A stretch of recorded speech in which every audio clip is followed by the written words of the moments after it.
C'est quand même l'argent qui dicte beaucoup de choses, quoi. Les Eurocaines ne peuvent pas perdre de l'argent. À 70% pratiquement, c'est le festivalier qui paye.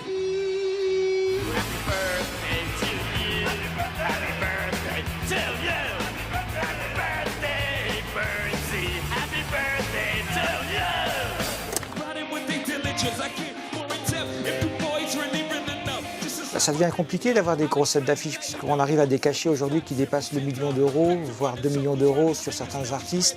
Donc effectivement, même un festival aussi couru et aussi garni en public que les Euroc ne peuvent pas suivre. On a tenu quand même de tenir un budget, hein. C'est pas freestyle, allons-y, puis tiens Jean-Paul, voilà l'addition. Non, c'est pas comme ça, quoi.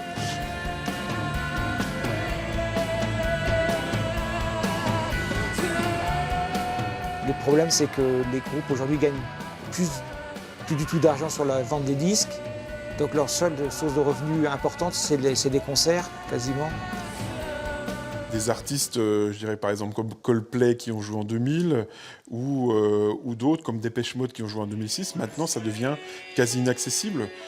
Pour Coldplay, c'est sûr que là c'est quasi inaccessible. Depeche Mode, ça reste accessible, on va dire, mais on devrait avoir une journée totalement réduite. Au lieu d'avoir 12 groupes, il n'y aurait peut-être que 4 groupes. Et c'est vraiment pas la philosophie du festival, quoi. Et puis après, on verra si on renégocie avec eux ou pas le cachet, s'il y a de trop grosses demandes. Ou si Aux Eurokéennes, le budget est serré. Le festival est l'un des derniers de plus de 100 000 spectateurs à conserver son statut d'association à but non lucratif. Beaucoup d'autres ont été rachetés par des groupes financiers privés. L'économie est un petit peu biaisée. On a des grands groupes qui peuvent perdre de l'argent. Les Eurocaines ne peuvent pas perdre de l'argent. Pourquoi? Parce que les subventions baissent et qu'on n'a pas un matelas qui nous permet de nous relever, en tout cas d'une chute. En tout cas, d'une chute peut-être de 2, impossible. C'est les Euroc, cette année ça va être la folie. Dans notre budget, l'entrée, le festivalier, c'est celui qui paye pratiquement la majorité. Autres recettes essentielles, celles des entreprises privées du Nord-Franche-Comté qui n'ont pas toujours été faciles à convaincre. La première mission qu'on m'a donnée, c'était d'organiser un concours de vitrine à Belfort. Et on a cru à un moment donné que c'était un bizutage, parce que les quelques premières boutiques qu'on a faites, on s'est fait mettre à la porte, quoi. On dit, mais qu'est-ce que c'est de ça? Ou quand même pas que je vais mettre ma boutique aux couleurs des Eurokéennes, voilà, ce rassemblement de drogués, de punk à chiens qui traumatisent nos grands-mères. Enfin bon, c'était assez virulent. Donc de la même manière, sur le club des partenaires, c'était pas évident. Le club des partenaires est passé de 10 à 130 membres. Ils se retrouvent régulièrement, comme ici lors de la soirée de présentation de l'affiche 2018. Pour les grands mécènes, les Eurokéennes sont devenues un outil de communication.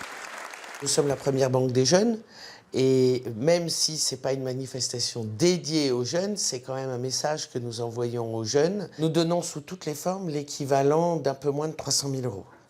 Avec 15 000 € annuels, cette entreprise de matériel médical fait partie des plus petits mécènes. Elle a intégré le club il y a peu, moins pour des raisons fiscales que pour récompenser ses salariés et surtout profiter du réseau de partenaires. Si on doit travailler avec quelqu'un, autant travailler avec quelqu'un que l'on connaît, plutôt que de passer par les petites annonces, les pages jaunes ou ce que vous voulez.